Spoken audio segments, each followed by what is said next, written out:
Welcome to the Nerds and Friends podcast. Today we are once again joined by the amazing author N.M. Rudolph. Thank you so much for joining us today, my friend. I'm excited to talk about your latest book, Michael the Traveler.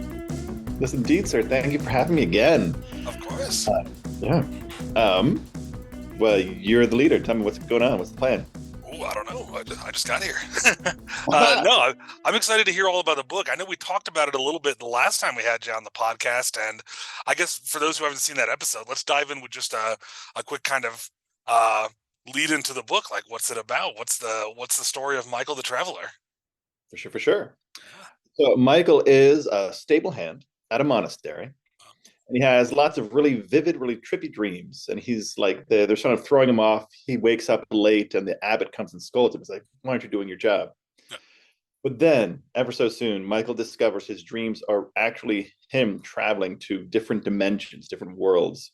Wow. And then suddenly he's like thrown into this wild adventure where he basically has to save the shattering universe. Oh, that's cool. That's awesome. Yeah. So yeah. does he have to do all his universe saving at night when he's asleep? Is like dreaming the only way that he can travel between these dimensions? No. So it's not defined in the story, but the reason he travels usually at night when he's sleeping is just because his senses are loosened. However, once he discovers, he's really traveling, he is encountered by a creature I call a keeper of a resting place. There are 4 of them, 4 keepers of the 4 resting places. Yeah. And they basically start training him. They're like, hey, we are powerful, but you are the traveler. So we're going to help you hone your skills so that you can cascade across the dimensions, pull them back together, save the universe, basically. Yeah. That sounds awesome. Thanks. Sounds really cool. That sounds like a really neat take on this whole multiverse idea that's been kind of coming into a lot of media lately. But I like your take where it's very instinctive and parallel dimensions and a fractured universe coming together. That's really cool. I like that. The thing, so it's not, I sort of tried to avoid the multiverse concept. Right. I do talk about him traveling between worlds, but as you get into the story, spoiler alert, just for those who worry about spoilers, as you progress through the story, the keepers help him understand that he's not traveling to literally different worlds or different universes. He is simply traveling more in the dimensions. Oh, so it's one world. He's just experiencing more than pretty much everyone else does. Yeah. So I've for a long time I've been obsessed with dimensions, and I mean almost physical dimensions, not other universe dimensions. But the concept in the book is we humans usually experience the first 3 what I call spatial dimensions. Yeah. Length, width, depth, and then the first of the chronological dimensions, time. Yeah. But it keeps on going. So let me actually pull it up so I don't get it wrong. There are 4 dimensional planes, and then each plane has its 3 cardinal directions or 3 dimensions. Oh, okay. And if you want, I thought it was a whole lot of fun thinking through this. Can I totally geek out on my weird made up dimensions? Yes, I want to hear them because my dungeon master brain is this sounds incredible. Let's learn about them. So we got the spatial plane, which has length, height, and depth. Right? It's normal enough, familiar enough. Then I'll skip to the chronological plane, which has time. We know that one. We're pretty familiar with that one. But chronological plane also has the cardinality of possibility and entropy. Oh. So think of it as those are the length, height, and depth of the chronological plane. How would Michael experience that from his perspective? Yeah. That was just trippy trying to make sense of him doing this. Yeah. Whenever he's traveling in the story, whenever he's seeking a specific place, he would pull those concepts into his mind. And so if he's thinking about going toward the chaos end of entropy. So and then here's another fun thing. Every cardinality, so length, width, depth, So length is left and right, height is up and down, Yeah. depth is back and forward, right? So there are directions. Yeah. In the chronological plane, along the cardinality of entropy, the two ends are chaos and order. Oh, Okay? okay. So he would basically like So basically he it's would just almost like he's navigating a spectrum almost. yep, that's it. That's it. And it's Ah, the same way we imagine like I'm going to step forward and now have moved forward. He did that, but he was focusing on other senses that we can't just because we're humans. yes. And we, like you said, we live in those three Yeah. cardinal directions and one chronological dimension. Yeah. Oh, that's cool. Okay. Yeah. So he has to navigate either being more chaotic or more oriented to order. Oh, that's Yep. cool. And that's just that one axis. Yeah. Because you said So there's possibility as well. yeah. Ah, So possibility is another cardinality, meaning that's another axis. okay. There's the potential end and the kinetic end of possibility. Oh. I'd like to hear more about that. But How is that's possibility kinetic? I'm curious. so possibility. I kind of yeah. So possibility. We some like we got the basic idea of potential energy versus kinetic energy. Oh, okay. So it's an energy thing. Okay. Now I'm Yeah. seeing what But now I'm seeing what I you're putting mean, down. I blended lots of ideas to make it Yeah. work, but that's how I chose that cardinality was I wanted each cardinality to have two ends, like what's the nearer end and the further end. So time, there's earlier and later. Right. Let me go through them. Let me go through sort of point Yeah. blank. These are fascinating. Please do. That's awesome. So spatial, length, height, depth, left, right, down, up, back, forward. Pretty straightforward. Yeah. The intuitive plane is the next huge set. For hope, there's the despair end and the destiny end. Oh, that's cool. For familiarity, there's forgotten and remembered. Oh. And then for vividness, there's numb and vibrant. Oh, wow. And Michael goes to all of these, I imagine, during his adventure. So yeah, so now think of it this way. It's not just 24 points, right? Right. So he's the same way that I can travel like forward and a bit left if I'm going along some path. There's this huge mess of dimensions overlapping. And so then he Uh, can like go, he could hypothetically travel a lot like toward potential and order, and that would take him diagonally through the chronological plane. oh, okay. Oh, That's that's good. cool. Yeah. That's awesome. You want to go with it? You want to go through the rest of the list? I sure do. Yeah. I'm obsessed with them. These are so cool. I love this. Thanks.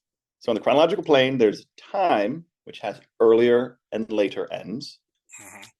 Possibility has potential and kinetic Okay. ends. Entropy has chaos and order as its ends. The last plane is the eternal plane. And along piety, there are two ends. The ends are apathy and fervor. Oh.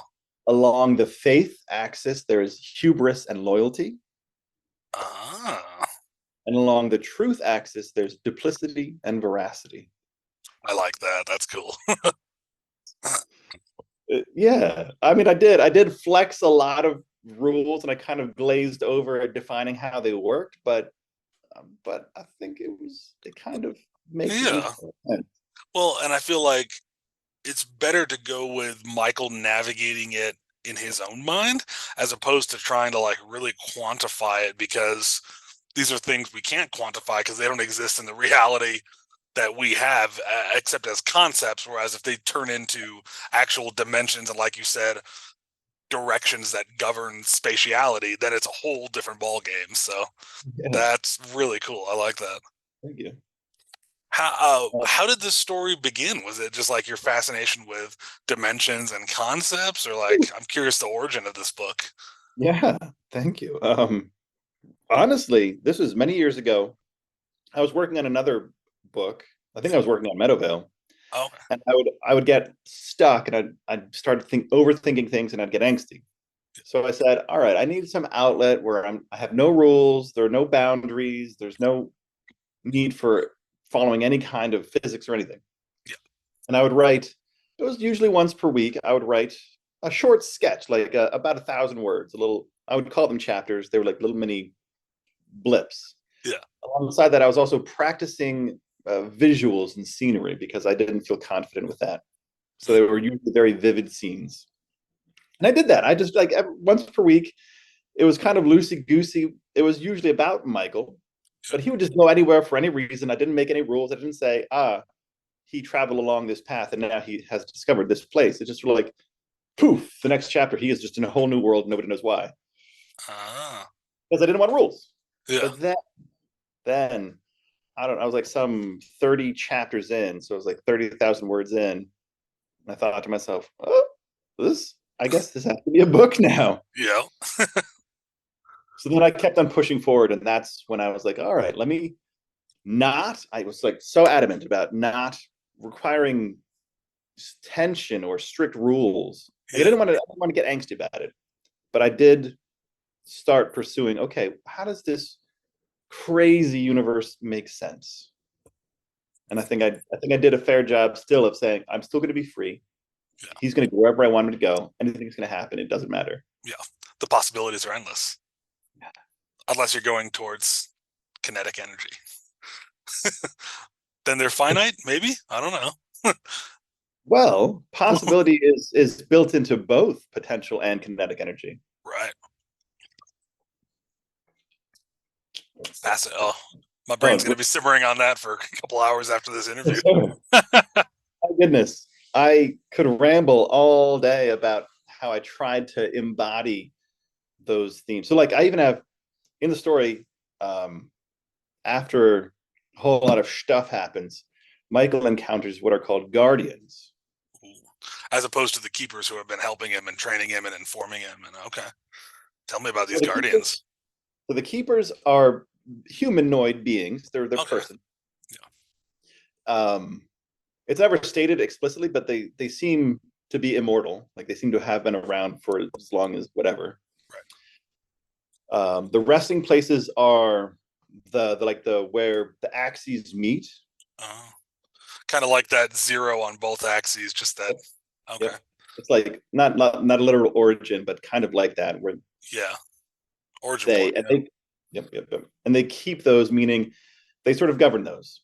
And then they're like they're not literally parameters or they're not a perimeter to the universe, but that's kind of where they hang out. Yeah.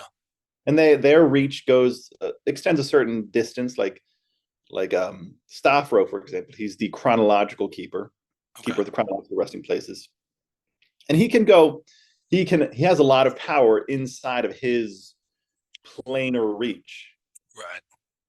But there's one point at which he's kind of like annoyed with Michael because Michael's so powerful, but he's also so young and sloppy. Ah. And so Stafford's like, I work hard, and you can reach the distant ends of the galaxy, and you're just tooling around, and it aggravates me. That's an interesting theme to explore of kind of this uh, wisdom that comes with age as well as skill meeting raw talent in someone younger and less experienced and how that can lead to conflict. And so that's interesting. So that's just the keepers. Yeah. The guardians. They're a little simpler. They're all dragons, Oh, nice. but they are designated for each ends of each cardinality of each plane. Okay. So, like, there's a guardian for despair, a guardian for destiny. Those are the two ends of hope. Okay. Guardian for every single direction. Nice. Oh, I like that duality where they have kind of their opposing pair, but then there's like one pair for each different direction. Yeah, Oh, that's and cool. so then I tried. I mean, I tried to give them that sort of vibe. Like I'm trying to. So when he first meets a guy, a dragon named Weisenwell Dolbengrad. Oh, great name. No, wait. Is that the guy? Nope, sorry. That's not it. Sorry. I I like feel so that name bad. though. That was They're good. here. They are here. He's the guy. Anyway, the first dragon he meets, the first guardian he meets is Doshben Felheiser Crash Torben. Ooh, excellent name also. He's usually referred to as Mr. Torben, and he's the potential end of possibility. He's bright silver scales, like a well Nice. polished mirror. And then his sort of counterpart, her name is Tsole Takimana, and she has golden scales. And So, she's gonna be the kinetic yeah, energy. yeah, he's the Ah, kinetic side, he's the potential side. And they're paired together and they have a similar vibe going on. yeah. But then, for example, who's one of my favorites? Where'd you go? While you're looking for one of your favorites, I do have to ask: can those two dragons that are guardians of either end of the spectrum, can they ever meet, or are they kind of bound in like an orbit on their two sides? No, they're not bound. They are somewhat bound, but they can meet. Like Oh, they're all paired, and so they're on the same sort of axis, and they can hang out. oh, cool. Okay. But they are strong in Mm, their regions, I see. stronger in their regions, Yeah. and then they can even extend to some extent beyond their normal cardinalities. Ooh, But it's that's like it's powerful. like pulling away from the source of their power Right. as they get further. Okay. That's such a cool concept. I love that. And they go on, and like, what was it? There was one of my favorites. The guy, which one is he? He meets a dragon named Feishka Tsubutsana, Ooh. and he's the guardian of veracity, Ah, one end of truth. yes. Tell me about his And so, personality. yeah, well, it was just like I'm obsessed with dimensions. I'm also obsessed with like trying to embody them. And so Michael meets him. Michael's is a has become very brave, very Yeah. bold, but he's still a kid, basically. He's still a young man. So he Yeah. meets the dragon whom he nicknames Feishka, Okay. and he's like, "Oh, so you're the guardian of veracity. You're basically the guardian of truth. So you should just have like all the facts for me." And he's basically he poses a bunch of questions, and Feishkas were like, "Oh yeah, I'm not sure. I'm just kind of like figuring it out as I go."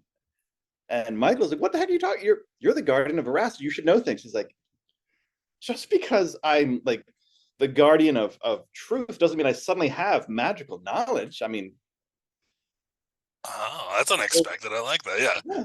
And there's this great conversation I think between them where Feishka is talking about like how veracity or that end of truth isn't magical knowledge. It's a matter of sincerity and maybe even some Oh. humility in saying, I'm looking for truth. I'm trying. And then when you find it, not being duplicitous and concealing it, but being like, ah, here's what I found. Yeah. Oh, And that's even cool. I like then, that. thanks. And even then, there's Iki Ralanish. She's the guardian of duplicity, Ooh.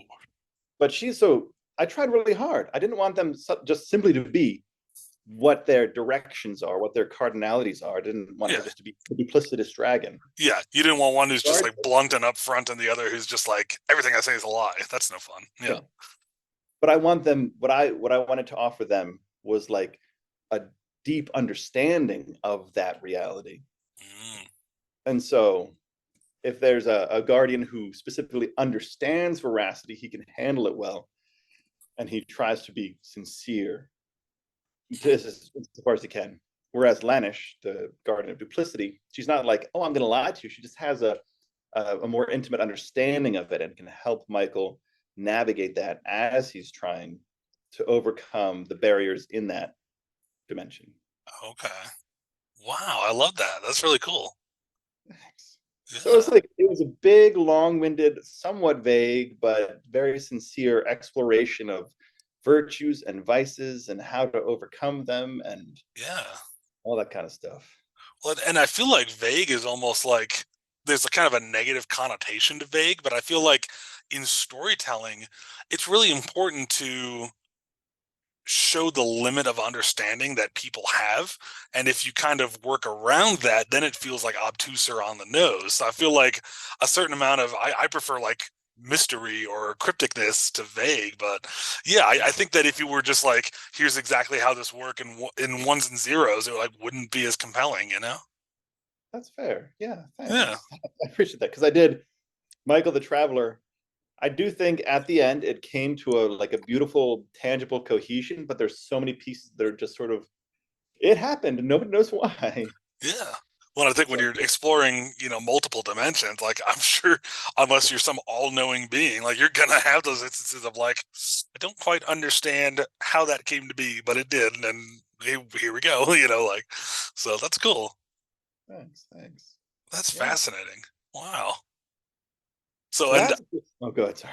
oh no, I was gonna say like, so if everyone who I assume like me is sitting here hearing all this and going, "Holy crap, I need to read Michael the Traveler," it's available on Amazon currently, right? Yes, sir, yes, sir. Awesome. With a link right below this episode. So that's awesome. And yeah, Mm. how long did it got released? What, a couple months ago? No, a couple weeks ago. Oh, that's awesome. So it's fresh out there. It's new. Yeah. I It's mean I could exciting. check if you want to know specifically when, but I think it was Well, two because we weeks ago. spoke we spoke in January, and then when we were scheduling this, it had already come out. And when we spoke in January, I don't think it had been released yet. So it's yeah, Correct. last couple of weeks. So that's so exciting. That's awesome. Thanks. Yeah, it Well, I is can't wait to exciting. check it out. I got to check out Meadowvale too, because that sounds really incredible, and I want to read that. So I'm excited. I'm honored. Yeah, It's also it's a little more tangible. I mean, it is fantasy, magic, and yeah, talking rabbits, but it's a lot more like we are on Earth. We walk and we yeah. have functional ships. Well, I like when there are stories that are in a realm of physics that we understand, plus magic and stuff like that. But then when you go to one where it's like, hey, that's not always going to be the case. The physics and everything, the basics, let's play with those. It's like that tickles your brain in new ways. So it's really cool. I love that. Thanks. It was I had a friend review it so that I could put a review on the back. And she Yeah. said some nice things, but the last sentence she said, a mind bending yarn. It's Oh, like, that's high praise. That's good. well, it might be. I think it is high praise because the rest of her little review was kind, but it was like I wonder if she read it. She's like brain. Right. Well, that's sometimes you're looking for that as a reader. I like to have my mind blown sometimes. So that's exciting. Yeah. Yeah. Very cool. So I'm trying to think of what follow-up questions I have. This has been so thorough. I mean, I guess so. It seems like I understand we've talked a lot about the world and the physics and the concepts in play, but like, how did you come up with who Michael is as a person for this story? Yeah, that that the first. So when he first existed, really he was mostly just a sort of anchor for magical descriptive things to happen. Okay. Because I started it as a description exercise and a freedom exercise, and so Michael was just he was just the guy, the placeholder almost. The observer, the watcher. Yeah. Well, he was just like the little view screen. He was Okay. there, things happened around him. Okay. Um, but once I committed to it, it was sort of a struggle. Like it was my struggle of who like self-reflection of who am I and what is my purpose and what am I doing here.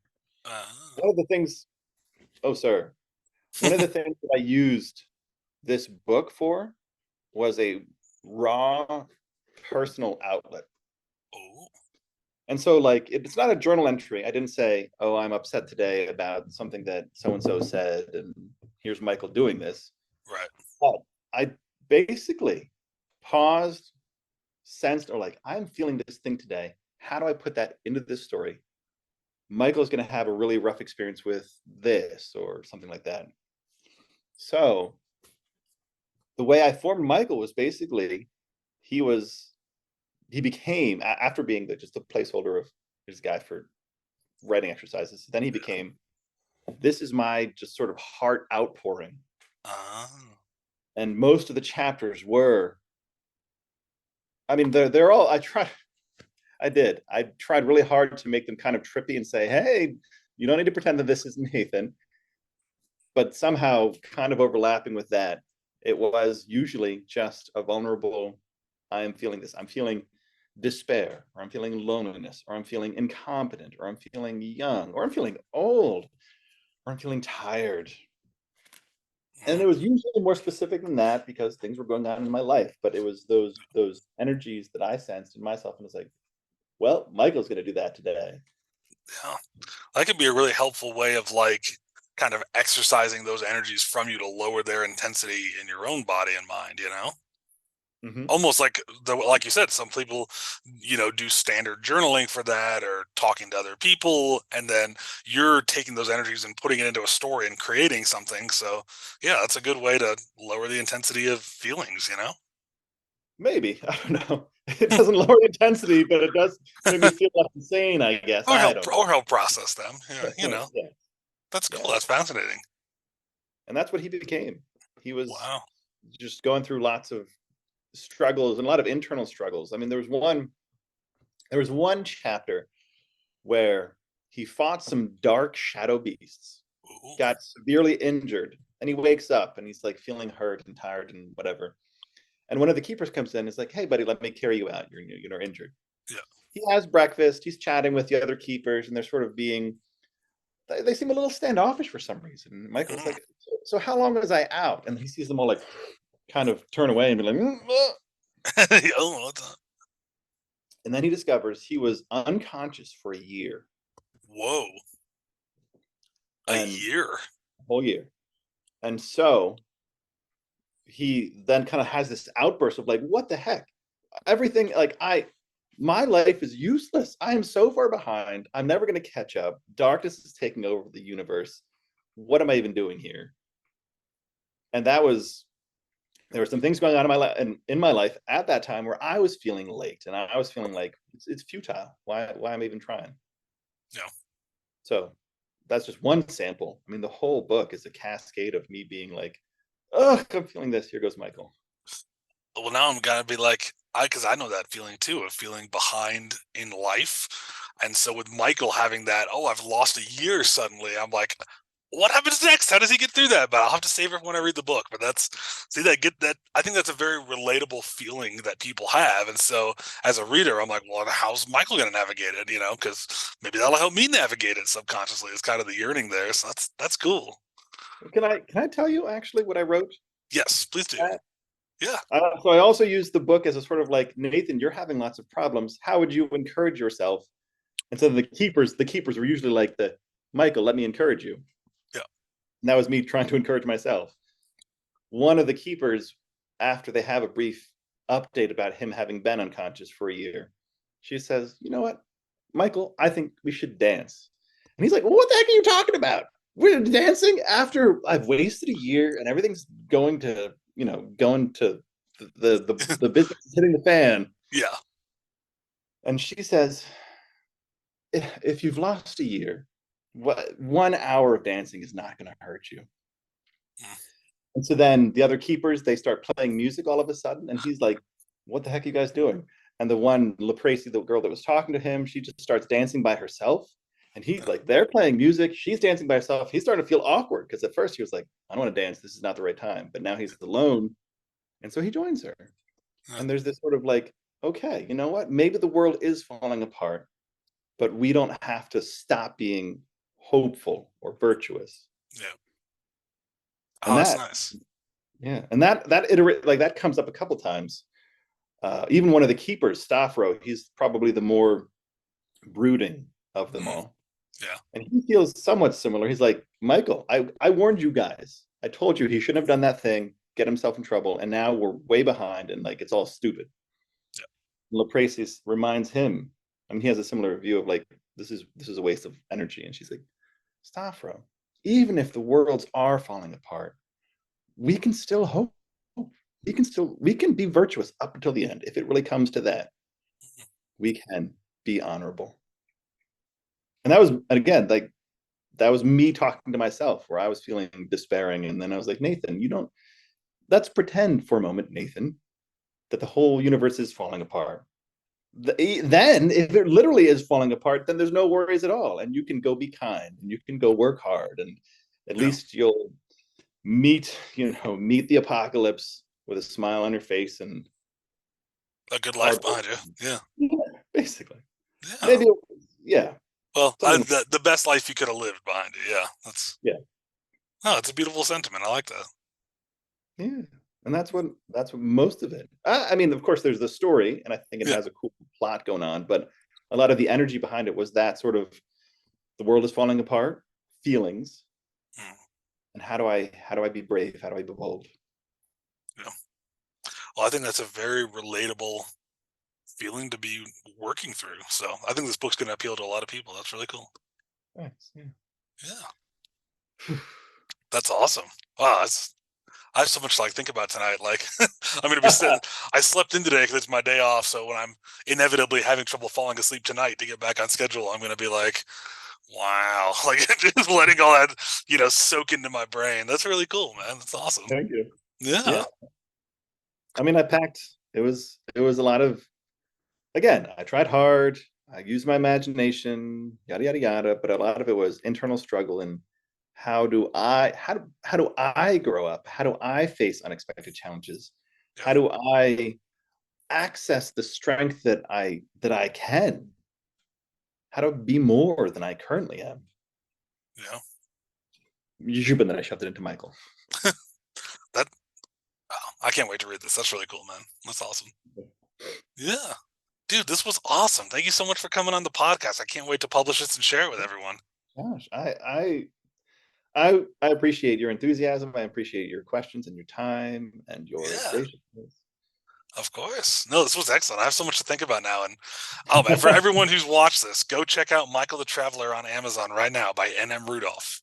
It's awesome. I can't wait to read it, man. That's so cool. Yeah, I'm honored. Thank you. Of course.